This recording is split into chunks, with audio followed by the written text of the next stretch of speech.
This ABM SaaS platform helps B2B teams make sense of their LinkedIn ads. But is their homepage burying their main lead?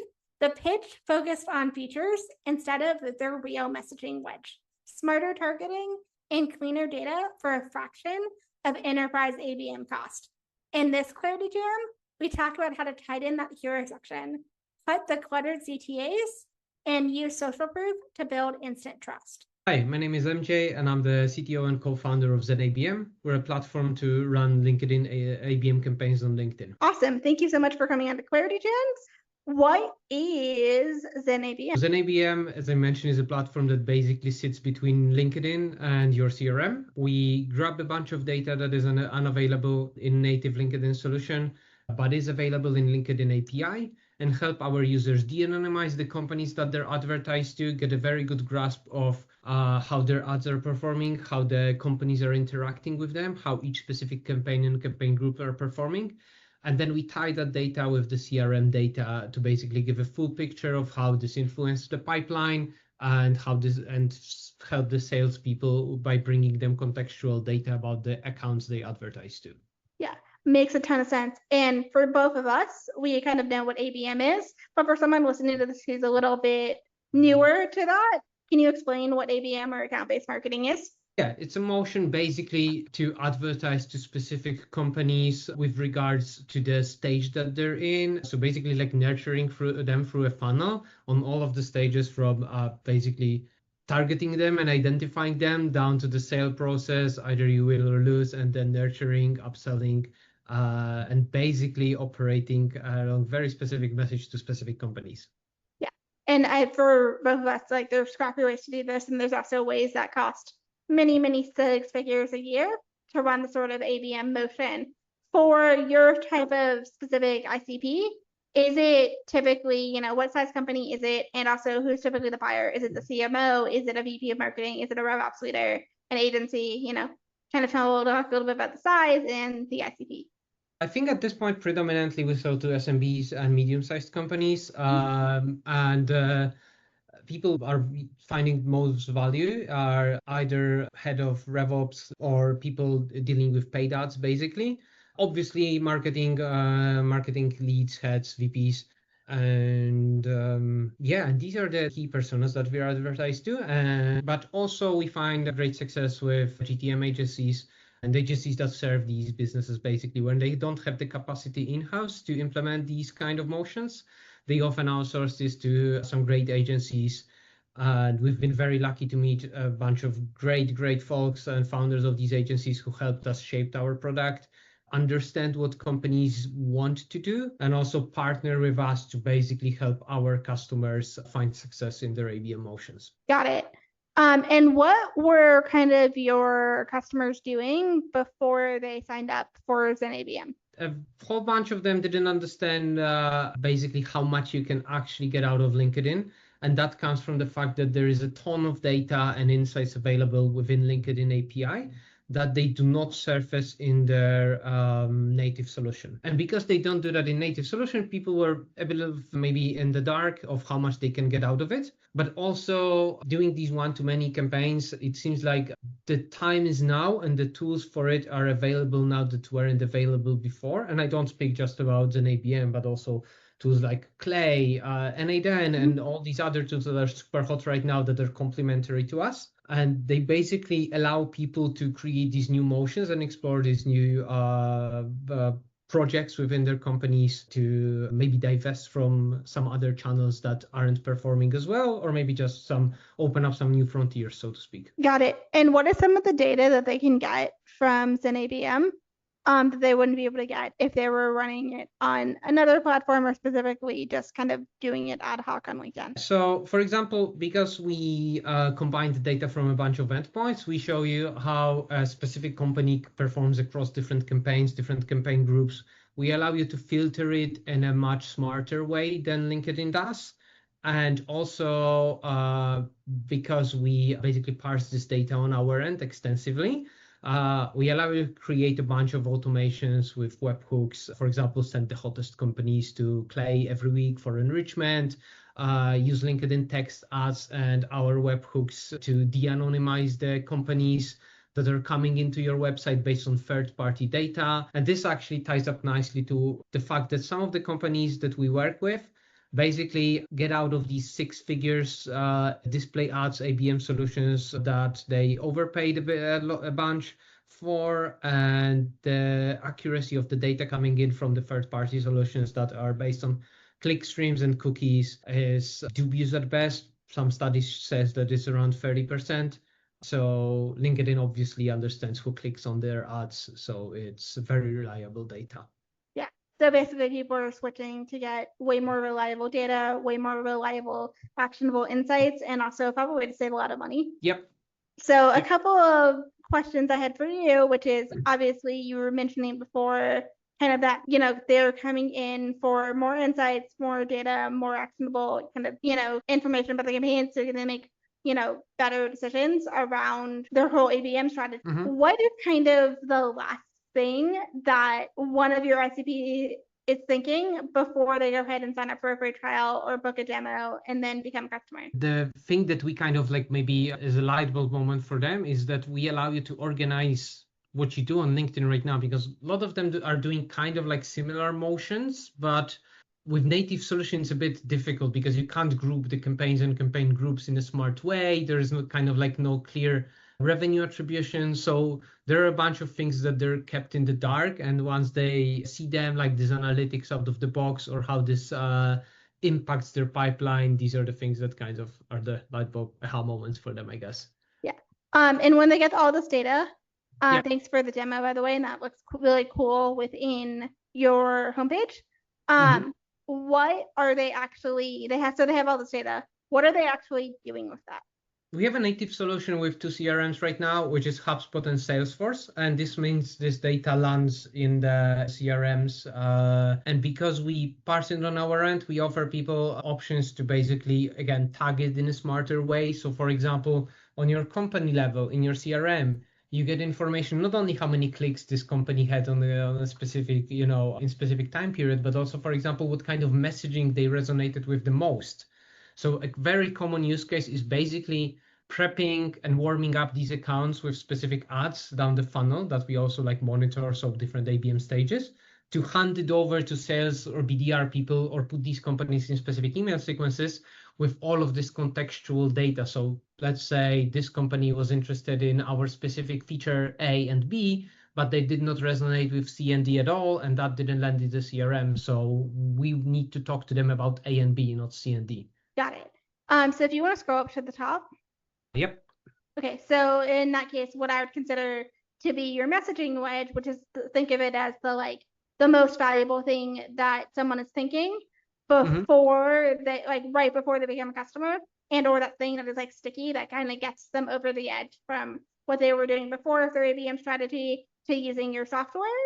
To me, it almost feels like, okay, that's really smarter targeting, much better data and stuff around their ABM strategy as a whole for oftentimes a fraction of the price of their last whatever they were doing before. Would you say that's accurate? Yep, I would say to a degree, yes, largely because, let's say yes.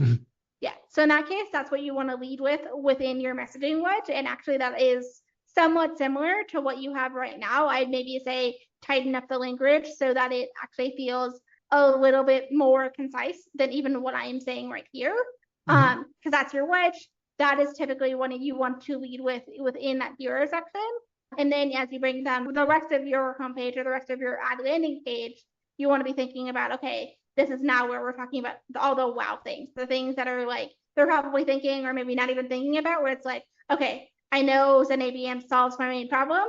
Here's all the other things it does that can help me run my ABM strategy that much better. And then the thing that kind of immediately stands out is you have the demo of it within kind of in that hero section. You also have the H1.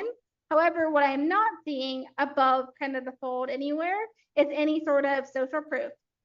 Is there any reason why you haven't thought about adding a couple of logos or even just adding one testimonial, just so that people are kind of instantly saying, hey, this isn't some fly-by-night ABM software. We already have, a bunch of customers early stage, but we already have a bunch of customers, and that kind of inspires trust. Yeah, so the answer to this is actually quite trivial, that we haven't got around to refreshing this page since we launched, and at that point in time, we had 0 customers. So we had 0 testimonials. That obviously changed now, and we're doing fairly well, growing 30% month over month. And our customers, after the first couple of months that they've been with us, are finding great success, opening like multiple six-figure deals in their pipeline. So obviously this is a great remark, and as I said, we're reworking the website right now, and this is going to be actually the centerpiece, because luckily for us, our customers were so happy and successful so far that we are cooking up a bunch of case studies. So these will be like the centerpiece of the new website. Totally. So I would definitely say in that part, if you already have kind of 3 of those testimonials or 3 of those case studies, use the rule of 3 and put all 3 of them kind of directly like below the hero section, or even to kind of hint to it even above a little bit. You can even hint to it a lot of times in that kind of secondary line where right now you have as an ABM shows you who engaged with your LinkedIn ads, gives account scoring, intent, and revenue attribution. Just add like a little clause and be that, hey, used by, SMBs and startups to mid-market companies. Something in there that also just kind of signals, scale or the types of people who are signing up for your software. That's a way to just kind of add a little bit of social proof, plus kind of either logos and or those testimonials. Definitely if you have 3 of them, but even just one flagship that is saying exactly, hey, this saved us, and helped us close the biggest account or something like that, could go a very long way. The other thing that just stands out as well is I don't actually think plug and play account scoring and actionable ABM analytics is giving you anything. I would just get rid of that altogether. It's not helping your wedge. It's not giving you social proof, and it's probably just cluttering the page. Got it. Understood.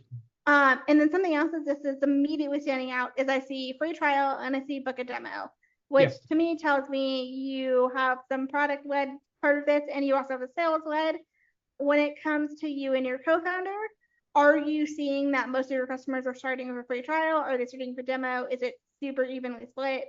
I would say most of them, like a lot of them, starts with free trial, but that also comes from our own experience that we're fairly opinionated on this, that we really dislike not being able to basically put our toes in the water and test things out ourselves, even to a limited capacity. So we're a bit adamant on this to let people like test it out. And we see that a bunch of our customers basically come in, sign up, they test things a little bit, but also once they are maybe after this, first touch, are still interested, still looks good for them, they book the demo basically from within the app for us to kind of like not even onboard them, but like show them the full capacity once they complete everything, what the app's going to look like, what do they get out of it.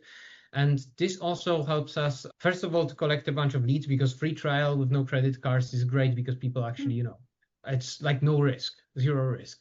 Whereas book a demo, you have to give something up. You have to give up your email. At least that's what you feel like. Even if when you sign up, you also like kind of give up some contact information. But book a demo, you have to lock specific time slot. You got to do it on specific time. Whereas in free trial, you can do it kind of whenever you want. Yeah, absolutely. So with that in mind, it definitely sounds product led. You also just have a lot of opinions about that. So I would just tell you straight up to get rid of book a demo altogether. You're just cluttering and creating, micro decisions that could very, very likely be hurting conversions within this page. So just get rid of book a demo within the navigation menu and within this hero section. Keep everything be to free trial, or maybe even just get started with your free trial or create your free account. You might want to A/B test exactly which CTA copy works best, but that's just super minor. By doing that, that means you're just creating less friction, more conversions. And then you can always just have within the free trial, an email. You obviously know this with ABM, but just have some ways within once it's set up to be like, hey, you want a demo, want some free training? And they're going to still click it, and therefore you're not hurting conversions too much. Now, if you want to scroll down, so I see the video, that makes a lot of sense. Yeah. Okay. So I like the fact that you have an ABM newsletter. I don't necessarily think this placement is doing you any favors. Where you have the placement right now is where I would put your, flagship case study or 3 of those just right there. And then I would put your newsletter And what in my experience has worked really best, not only on these query jams, but also when I'm actually working with clients as well, is having that sort of newsletter be kind of your sub CTA, and put that right at the bottom of your homepage. That's because at that point, you're now kind of going back to that wedge mentality where you have the messaging wedge up front, which is, giving people a lot more data and a lot more intel about their campaigns so they can run smarter targeting and close bigger accounts faster. And then you have kind of those wow moments where you're kind of iterating on the problem that you solve, your solutions. You have kind of another one coming back to create a free trial. And then if they're not quite ready to it at that point, they can go at the very bottom of your page and be like, hey, I want to learn a little bit more about Zen ABM and, some of these ABM secrets. And therefore, you're still capturing email subscribers without hurting conversions. Got it. Understood. Cool. And then scroll down. So, Yeah. okay, this is where you're getting into the meat of your product. One thing that I feel like might be missing from here is talking a little bit more about the pain that they were experiencing before they signed up for Zen ABM. So like you do a really, really good job of explaining all the features across a lot of different blocks. I know we're only looking at one of those blocks on the screen right now.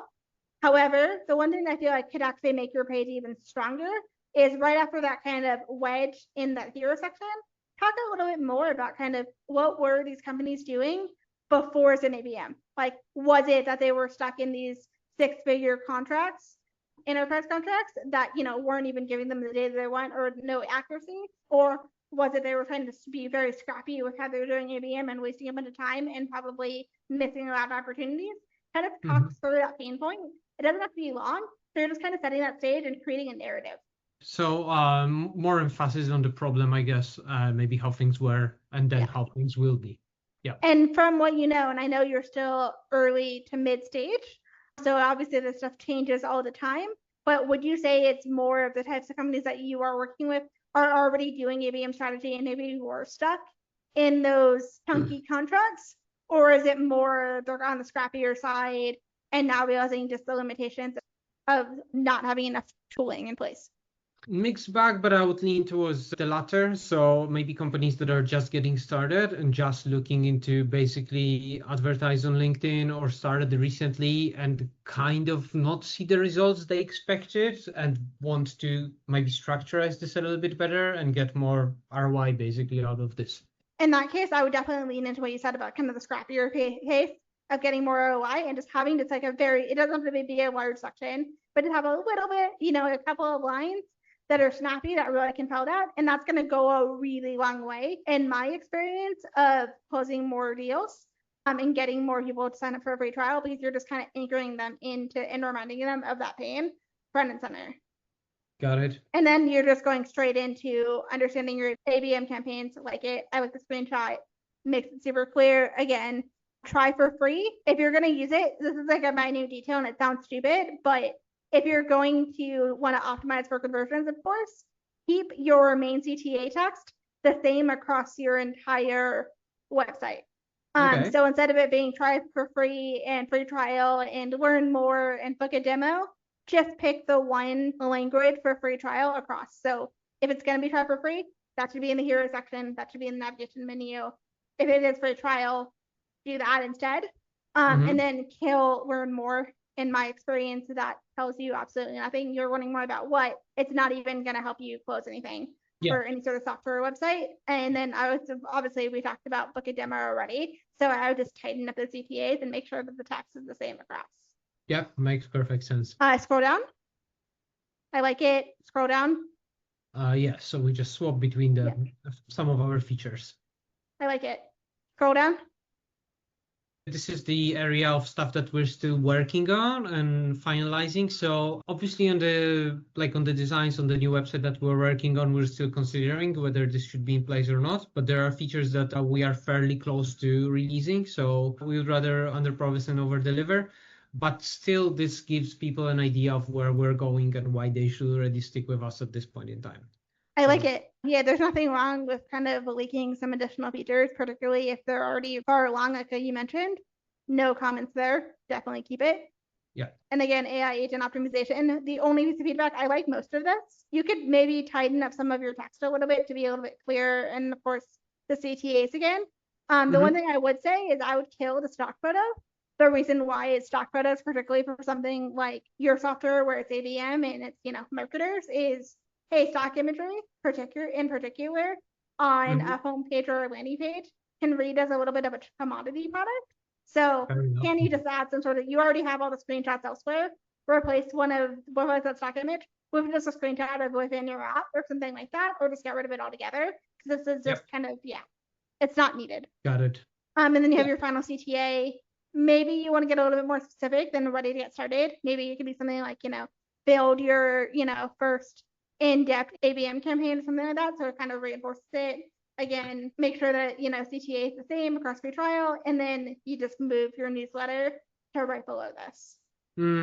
Understood. Yeah, and then another thing you might also want to do is, again, going back to social proof, you want to have some social proof right after the hero section, and then you also want to have it again right before ready to get started. So you're just further reinforcing, hey, you have the wedge, you have the wow moment, you have even more social proof, and now it just becomes so incredibly obvious if they're skimming the page to create a free trial if they're ready. Yep. Noted. Awesome. Yep. Anything else before we wrap?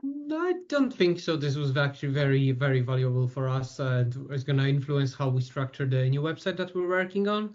So we're putting final touches on this, but it gives me a lot of food for thought. Thank you. Awesome. Thank you so much for coming into Query Gems. Thank you.